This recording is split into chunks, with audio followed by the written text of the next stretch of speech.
Hi everyone, welcome back to Feeding Ravendoodles, a pet parent's guide to nutrition. Today's topic is ferret nutrition, the first in my exotic pet series. I chose to talk about ferrets first because I have one. Her name is Wren, and she's going to be helping us out today. So ferrets are super fun and super popular small pets. They're easy to keep, and they're really playful, and they're a great mix between dogs and cats. In this video, we're going to be talking about all things related to ferret nutrition: what to feed, how to give it, how to body condition score your ferret, how to exercise your ferret, and the importance of oral health and assessing your ferret's poop.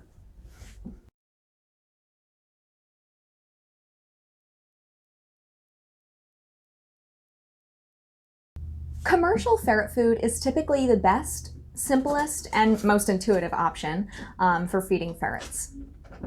It is important to note, however, that the exact nutritional requirements of ferrets are actually unknown. The studies just haven't been done like they've been done for dogs and cats. We assume that ferrets' nutritional requirements are similar to mink, their closest counterparts, and the domestic cat, who are also obligate carnivores. So we assume that the nutritional needs of ferrets are right there with mink and domestic cats. Therefore, commercial ferret diets are based off of these principles. So commercial ferret diets come in either pellets usually or kibbles. And they're sold online and in many pet stores across the United States. Commercial pelleted ferret diets are also produced and fed by the largest ferret producers in the United States as well. So they feed them to all of their breeding ferrets, the ferrets that they sell for research, and the ferrets that they sell for companion animals. Now, commercial cat food is actually another option for feeding our ferrets. It's probably the easiest and the least expensive option.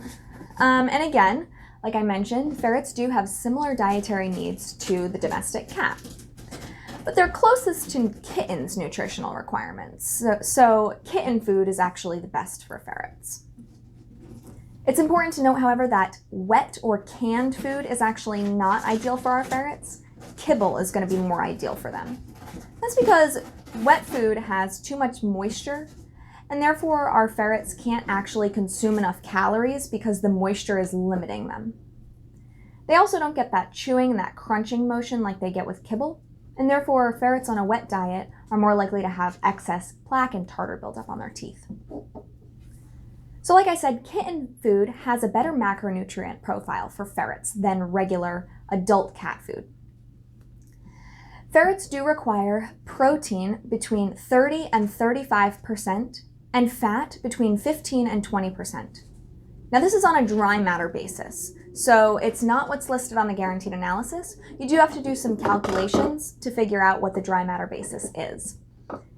And in order to figure out how to do this, you can check out the video, How to Read a Pet Food Label. Studies have also shown that ferrets digest low-carb diets better. So the lower the carbohydrate content, the better for our ferrets. Higher fat, higher protein, lower carb. Once again, you're definitely going to want to compare diets on a dry matter basis when you're choosing a new diet for fat and protein. And make sure you don't fall for marketing that says high protein or low carb, because there's not really specific definitions for these labels, and so it can be confusing when you're choosing a diet. It's better to look at that guaranteed analysis. And for more information on choosing a good pet food manufacturer, you're definitely going to want to check out the video, How to Pick a Pet Food Part 1. Another very popular option for feeding ferrets is raw food. Many ferret owners do it, but it's really not the best option. And this is because raw diets are notorious for being contaminated with pathogenic bacteria and parasites like Salmonella, E. coli, Listeria, and many others. Raw diets are unsafe for our pets and the humans in the home. Children, elderly, pregnant, immunocompromised, and other sick individuals in the home are at risk, as are ferrets with health conditions and other pets in the home that might be sick, elderly, or very young. For more information on the risks of raw diets, check out my video of the same name. If you are going to feed a raw diet to your ferret, please do so safely. You're first going to want to pick a commercially prepared, complete, and balanced cat food for your ferret. Feeding homemade can be extremely dangerous and can cause severe nutritional deficiencies and other health conditions for your ferret. And for more information, you can check out my video, Homemade Diets. Please do not feed live prey. It can be very, very dangerous for the prey and the ferret. And in general, you're going to want to make sure that you are very judicious about cleaning, so you're going to need to wash your hands after handling your ferret's food, and your ferret's feces. You're also going to need to disinfect their cage, their room, their toys, their dishes, their bedding, almost every day. Feeding raw can be great if you have the ability, if there's no one in your home that's pregnant or immunocompromised, or there's no children in the home, but it can be very time-consuming to go through all that cleaning and everything like that. So raw diets are often not the best choice for most ferret owners.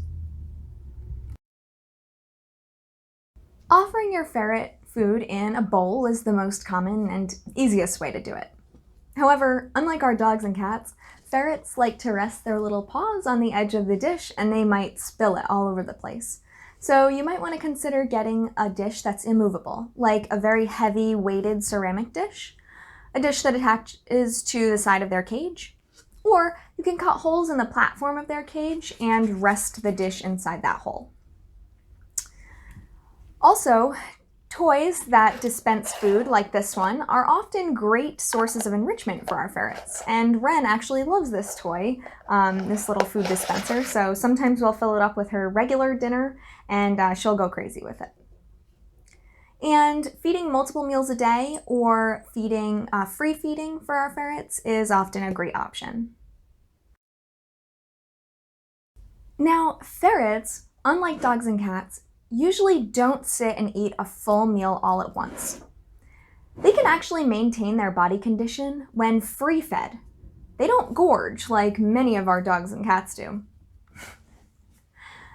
They do like to hide their food though, it is a natural instinct, and so just be aware of this. Give them a lot of places to hide their food so they can go back to it later. This is another reason that raw feeding can be a poor option, because they might hide their food in their bedding, and that can lead to spoilage and overgrowth of bacteria in the bedding. You're going to need to collect all of their hidden food before giving them a new meal so that you can make sure that they're eating everything and making sure that their food doesn't go bad. And like I said, feeding multiple smaller meals a day or just free feeding straight out can be the best option for our ferrets because they will self-regulate. They won't eat that entire meal at once. All ferrets are different.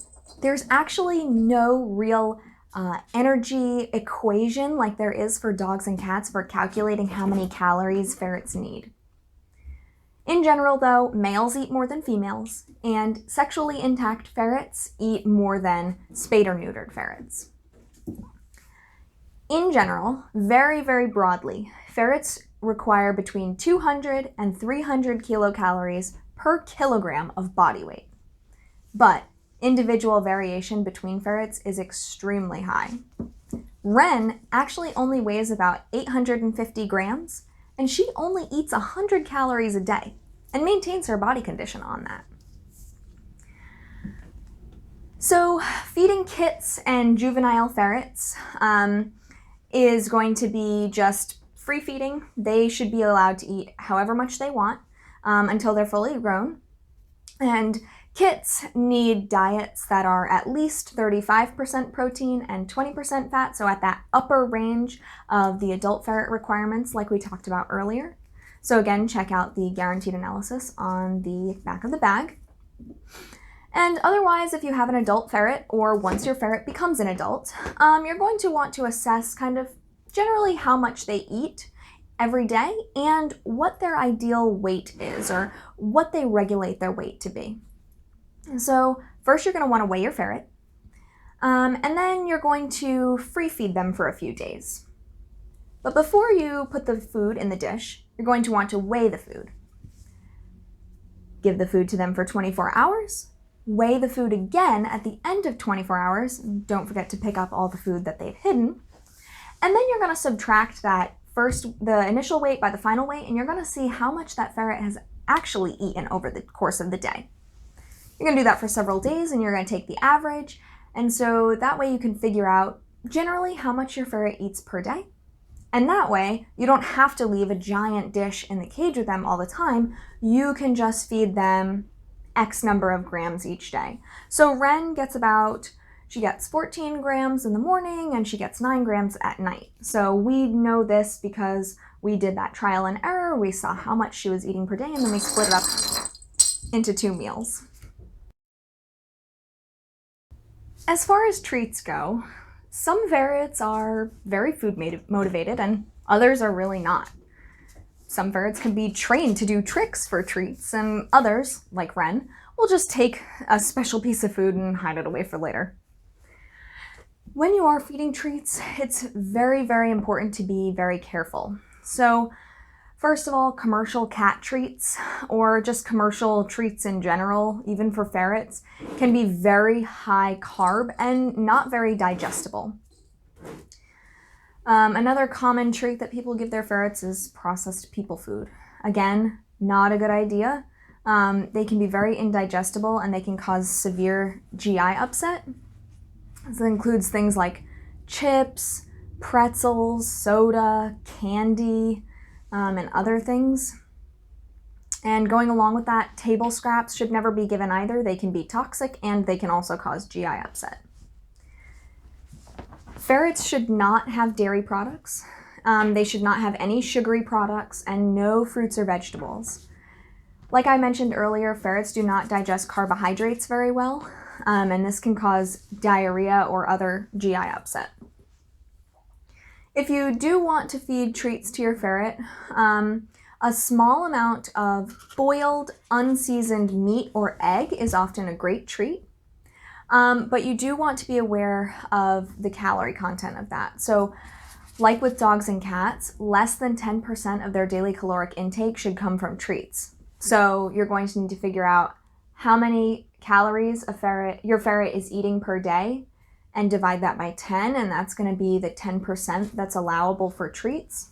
And this can be an extremely small amount. So like I said, for Wren, she eats about 100 calories a day. It's only 10 calories from treats. And when you're talking about eggs or meat, that can have a significant number of calories, so it might just be a mouthful of treat that she's actually able to get each day. For more general information on treats, you can check out my video, Treats, Table Scraps, and Food Toppers. When you're providing water for your ferret, a bowl is going to be the best and most natural option for them. Like with their food dish, ferrets often like to perch their feet on the side of their water, and so they might spill it all over their cage. They also like to play with it and splash in it, like Wren here does that all the time. So again, a heavy or secured water dish is best. A popular option for providing water for small mammals is a water bottle. So the one that hangs and it has like a dropper spout that they're supposed to lick to get water. That's generally not a great option for our ferrets because they can break their teeth on that, and it often doesn't provide as much water as they need. So they often can't get enough volume out of the dropper bottle. It's also not intuitive. A lot of ferrets don't understand how to use those, and so it just might not be the best option for most ferrets. When we're body condition scoring our ferrets, it's very similar to other species, and you can check out my video How to Body Condition Score for more information. In general, you should be able to palpate your ferret's ribs, so gently run your hand down their side and you should be able to feel their ribs. Very gently, no excess fat covering. In general, males are larger than females, and so they might be a little pudgier. And intact ferrets are often a little pudgier than neutered or spayed ferrets as well. So Wren is spayed, so she's a very tiny girl. Like I said, she only weighs 800 grams, but your ferret should be like a straight line from top to bottom. They shouldn't have a pudgy belly or anything like that. And like I said, ferrets do generally self-regulate when they're eating. So as long as they're not getting too many fatty or sugary treats, and their diet is not unbalanced, the ferret should regulate themselves and regulate their body condition. And so obesity is actually not as big of a deal for ferrets as it is for our dogs and cats. One thing to keep in mind is that ferrets might gain weight in the winter. It is part of their natural the light cycle and everything like that. So they do have this gland, it's called the pineal gland, we have one too, but it senses how much daylight there is, and then that will cause the ferret to actually store more energy. But in general, most of our ferrets live indoors, and so unless your ferret is like living right next to a window or lives outside, you generally won't see this as often in domestic ferrets. And then if your ferret is overweight or underweight, you should definitely bring them to their usual veterinarian for a checkup, as weight loss or weight gain can be the first markers of a systemic disease.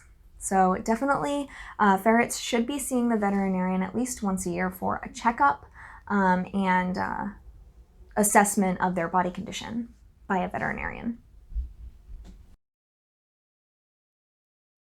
Exercising ferrets is often super easy because they're very energetic and very playful.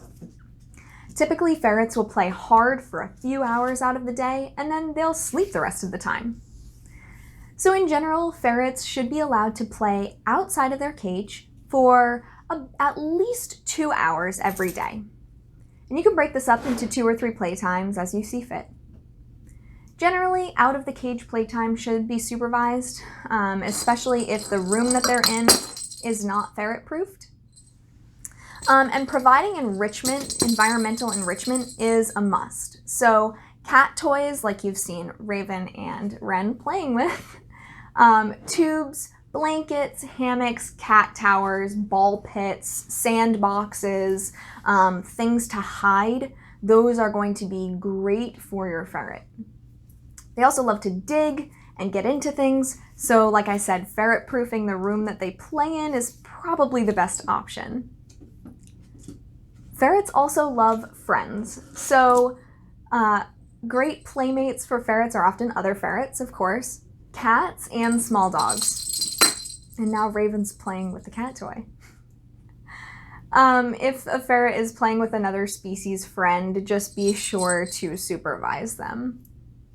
And many ferrets often do well outside on a leash. A lot of ferret owners will bring their ferret outside with a leash and harness. But if you do bring your ferret outside, just be sure to ask their usual veterinarian about flea and heartworm prevention if they go outside, because these pests are also affect our ferrets as well as our dogs and cats. Like dogs and cats, ferrets are prone to plaque buildup and tartar or calculus buildup on their teeth. Some ferrets will even tolerate teeth brushing, so you can use a very tiny amount of veterinary toothpaste and a very small toothbrush. You're never going to want to give bones to your ferret because they can cause tooth fractures or foreign body obstructions. And for more information, you could check out my video, Bones and Chew Toys. Like I said previously, it is a good idea to bring all ferrets to the veterinarian yearly so they can get a checkup, vaccines, and a great thorough oral exam. Many older ferrets, just like many older dogs and cats, will often require a dental cleaning under general anesthesia to remove that tartar buildup and to make their mouth more comfortable and less inflamed and everything like that. And for more information on oral health, you can check out my video, The Importance of Oral Health. Just like with our dogs and cats, we're going to want to make sure that our ferrets' poops are staying healthy. Ferrets have an extremely short digestive tract compared to dogs and cats. Their large intestine is short and unsegmented, so it's not as good as at absorbing water or fermenting fiber. This also means that the transit time from mouth to anus is actually extremely short. So between the time that the ferret eats and the time that the ferret poops can be as short as 3 hours. So its transit time is typically between 3 and 6 hours. Therefore, our ferrets are going to need to eat more often, and they're going to have a softer stool than our dogs and cats. So you're going to want to familiarize yourself with what normal looks like for your ferret and note any changes. And for more information, you can check out my video, Assessing Your Pet's Poop. Thank you so much for watching this exotic pet video on ferret nutrition. Don't forget to like, subscribe, and share this video with your friends if you enjoyed it. Leave us comments down below if you have any questions or suggestions, and let us know what exotic pets you want to learn about next. Also, don't forget to check out that description below where I give you a bunch of resources and primary scientific literature that I used to create this video. And don't forget to visit feedingriverddoodles.com where I give you access to all my articles, videos, and resources in one place. Next time, we're going back to just regular general overall nutrition. We're going to be talking about vomiting and regurgitation. Say bye, Ren. She's tired.